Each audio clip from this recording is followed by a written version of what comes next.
Hi, this is Linda Nadell at Newmark Grub Frank.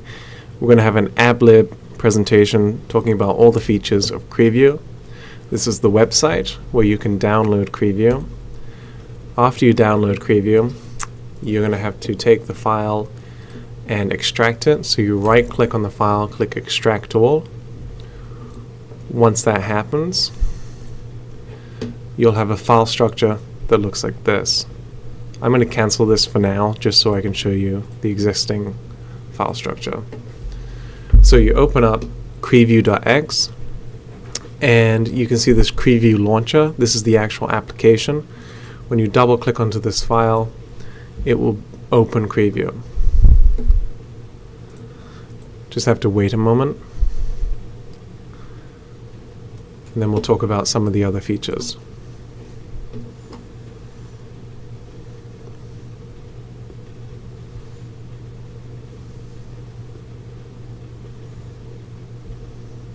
Still loading.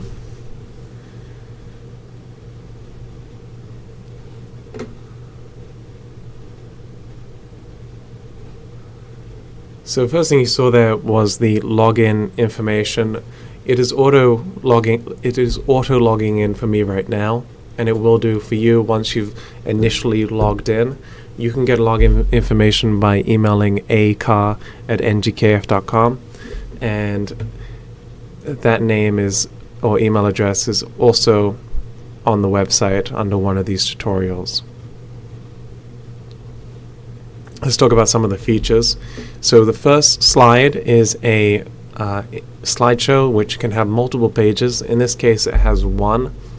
The location to save files is this CREviewx/resources app user content home slideshow folder, and you can find that if you go back to your CREview.x folder, go to resources, app, user content. This is where all the files like slideshows, map data, building photos can all be found here. In this case, there's home slideshow, and this is the image being featured on this page. It is a transparent PNG, so all of this white area is becoming mixed with the blue background of CREview. You can have multiple slides, so if I copy this and make a second one, change page, come back, now there's two of them. Obviously it's the same slide right now, so you can't see a difference, but I could go in here, grab this example, put this into the home slideshow. Then when I come back to here, you can switch between the two of them. So that's how you update them. There's a template on the website which can be used to create these images for the aspect ratio of 1920 by 1080, which is the typical modern monitor's resolution. It has been set up specifically for CREview, and that is a good resource to use if you want to build them. I believe you can find it in possibly this overview. If I can't find it immediately, then I'll find it another time. And I can't. Okay, so moving on, we have the slideshow images. You can have multiple tabs within the slideshow images folder, and these pop up as this example slideshow here. So once you click on this tab, then you can have multiple images in here, and these are in these folders in a subfolder. If you rename this folder to a different name, so we can call this My Slideshow, go to Home, click back to here. Now it's renamed My Slideshow. So you can change the tab names by renaming the folder structure. Under this next tab is the building profiles. In this case, there's 3 examples with no building photos at this moment. There are multiple ways you can edit these data sets. So the first thing you can do is to edit it inside the editor by clicking this unlock button. Once you click it, it unlocks, and now everything can be changed. So I can change the owner names to, let's say, company names. And then once I click this icon again, it will save the changes. I also believe if you click on a different building, it should save it. No, it doesn't. Okay, so company names. If I click this again, now it's updated. In order to save the actual file, you have to hit this save button. Otherwise, it will store the changes for this individual use of the program, but after you close the program, none of these changes will be retained. The other thing you can do is you can move the order of these fields. So I can make company names go above fitness center just by dragging this middle section. And you can organize it any way you like. These top two rows, fitness center and brokerage, will turn up here above the building photo and also here. So right now it says yes, Cushman Wakefield. You could change that to the company name and the address. So now you're getting the company and address in the left tab and at the top of the page. The other thing you can do is delete icons and delete fields. So if I wanted to get rid of the conference facility, brokerage, fitness center, I could hit delete all checkmark fields and icons, and that will remove all of them. If you want to add a photo, you can click on this photo section, choose a photo. These photos must be in the building photos folder. All images have to be solved in here. It automatically generates the name, a named folder structure, which has subfolders named after the address field. So as this address field says 1800 Boone Boulevard, it has created a 1800 Boone Boulevard folder, which right now has images in it. So I can select this image, and now all those images in that folder are being represented here. You can click on them, you can move these images around, and you can close them. You can have multiple open, and you can even change tabs and still keep them open. So I can update this one. So this one is the 1900s Gallows Road. Add the photo for this one, go to this one. This one is 1919 Gallows Road. And now I have images for all of my properties. This other section, there are two ways you can update this. You can update this in the Excel file, which I'll go over later, or you can simply move it. As long as you're in the editor mode when this icon is unlocked, you can drag it to any location. So if my building was actually here, then I can just drag it to here. Likewise with this other tab, if it was here in this section, you can just move it. It's a simple way to drag and drop. Another interesting or useful tool is this icon button. So in this file, we have this food service tab, and it says yes or nothing at this point. If we wanted to make that an icon instead, which either shows this check mark or is turned off, you can click on the icon button. You can convert this field into an icon, click yes, and then you select a keyword which will be set as true if this keyword is present. This is a little complicated to understand, but in this case, because anytime the field says yes, we want it to be checked, we can click the yes button. And now as this says yes up here, and this doesn't say yes, it's not checked. And it does say yes, so it is checked. We can then rename the field simply to food service.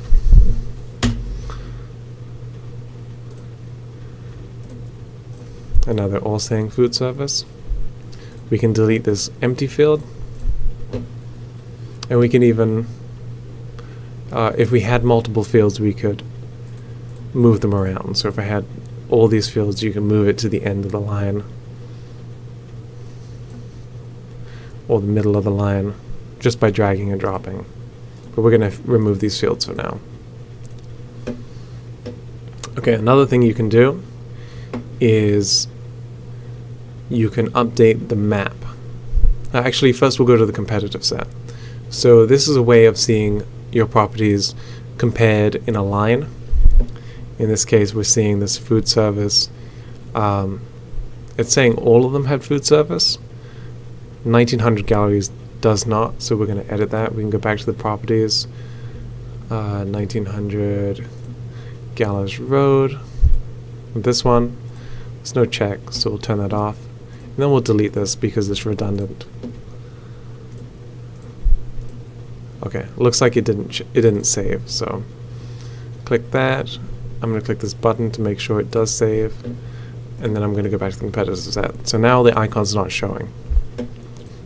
One of the things you can do is filter out buildings. So if you only wanted to show these two, you can click on the number and then hit filter, and then the other properties will disappear. Especially relevant if you have 50 properties and you want multiple ones to disappear and only show, say, 3 properties. It can be very useful. You can also have multiple tabs. So this is Maryland, Virginia, Washington, D.C. In this case, all the information is the same because it's an example, but you could have multiple different submarkets. The thing is the map. In this case, we have this overlay going over the top of Tyson's, and then these building positions. Some of these I moved earlier.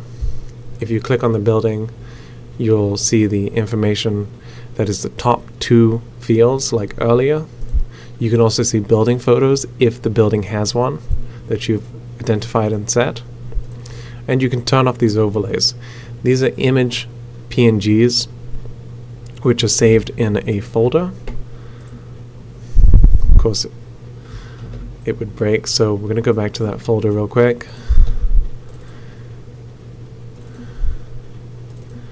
So under Resources, App, User Content, this one's Map Overlays. This file is called Example Tyson's, so it's in the Example Tyson's folder. And in here are all the overlays. So we have this market labels, it's labeled market labels, metro, it's labeled metro, neighborhood, it's labeled neighborhood. If you changed it, it will change. So if I add an X to this, come here, come back, now it has an X. If you modify it too much, some of these overlays can inherit positioning from the other overlay. It sounds a little complicated, and it is, but basically the coordinates for these overlays are stored in this Excel file. And when you rename, it can reorder the files, and then they inherit the other file name.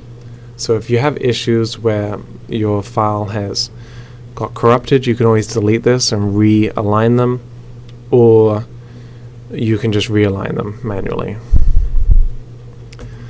So the way you align is if you zoom out, you'll see these little X circles. Once you have your file in the folder and on the map, you can manipulate it in any way you like in terms of scale and positioning by grabbing these anchors. So if I drag this over here, and see if we can grab this other section over here, you could realign it and rescale it where you'd like it to be.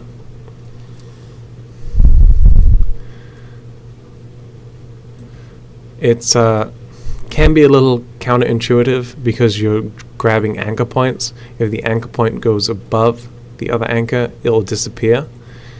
But if it's in the bottom, if the bottom left corner is in the bottom left corner of the image and the top right corner is in the top right corner image, there's no issues. It's only when the top right corner is now on the left side of the anchor that problems start to occur, or if it's below the anchor. So that's something to keep in mind. You have a legend. If you hit show legend at the top, the legend will show you each of your sub-districts, which is saved in the folder, and I'll go over that right now. So your property data is saved in the CVS data folder. In this case, it's a